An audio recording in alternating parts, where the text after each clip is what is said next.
Welcome to DVSK lectures. So SRM JEE 2023 results వచ్చాయండి ఈరోజు. అవి చెక్ చేసుకోవచ్చు.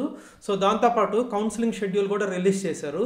సో ఫేజ్ 1 యొక్క కౌన్సిలింగ్ షెడ్యూల్ కూడా మనము ఈ వీడియోలో డిస్కస్ చేద్దామండి. సో ఎవరైనా కానీ నా ఛానల్ ఫస్ట్ టైం కానీ చూస్తూ ఉంటే సబ్స్క్రైబ్ చేసుకోండి.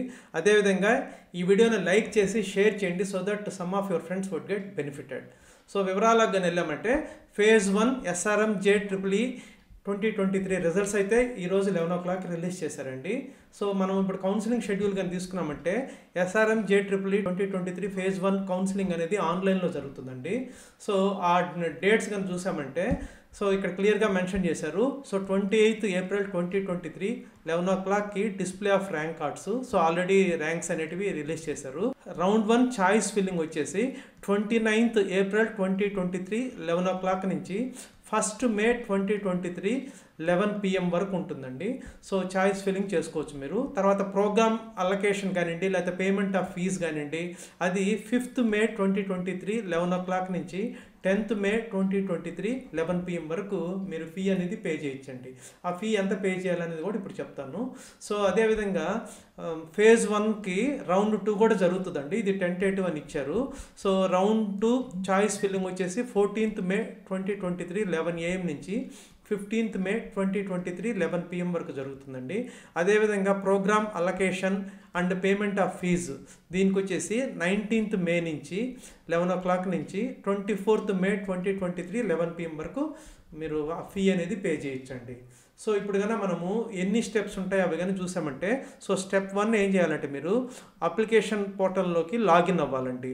సో తర్వాత స్టెప్ 2 ర్యాంక్ కార్డు డౌన్లోడ్ చేసుకోవాలి.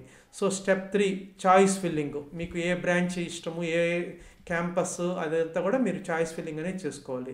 తర్వాత స్టెప్ 4లో వచ్చేసి ప్రోగ్రామ్ అలొకేషన్, అంటే మీకు ఏ బ్రాంచ్ వచ్చిందనేది అలాట్ చేస్తారు. సో తర్వాత స్టెప్ 5లో వచ్చేసి ఆ అలాట్ అయిన సీట్ని యాక్సెప్టెన్స్ చేయాలి. So only allocated candidates, so ఎవరికైతే సీట్స్ అలాట్ అయినాయో వాళ్ళు యాక్సెప్టెన్స్ అనేది ఇవ్వాలి. అది స్టెప్ 5. స్టెప్ 6 వచ్చేసి proceed with the payment of counselling fee. So counselling fee అనేది మీరు పే చేయాల్సి ఉంటుంది. 1,10,000 పే చేయాలంటే అది కూడా ఇప్పుడు మీకు చూపిస్తాను. అది స్టెప్ 6లో చేయాలి. తర్వాత స్టెప్ 7లో ఏంటంటే ప్రొవిజనల్ అలాట్మెంట్ లెటర్ని డౌన్లోడ్ చేసుకోవాలి. సో స్టెప్ 8 ఏంటంటే payment of balance tuition fee, అంటే మీరు మిగతా ట్యూషన్ ఫీ ఏదైతే ఉందో అది మిగతాది పే చేయాలి. అది స్టెప్ 8 అండి.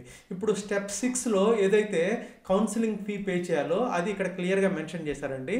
So upon acceptance of allotment the student will have to pay 1,10,000 which includes one time non-refundable non-transferable registration fee of 10,000 and the counseling fee 1 lakh part of tuition fee. అంటే tuition ఫీలో part of tuition ఫీగా ఒక 1 lakh కట్టాలి.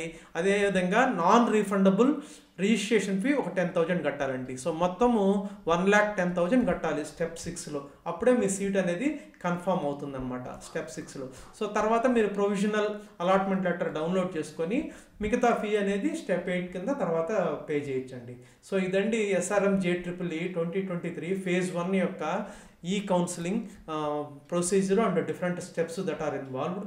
So మీకు కానీ నచ్చినట్లయితే నా ఛానల్కి subscribe చేసుకోండి. అదేవిధంగా ఈ వీడియోని లైక్ చేసి షేర్ చేయండి so that some of your friends would get benefited. I hope you have understood. Thank you.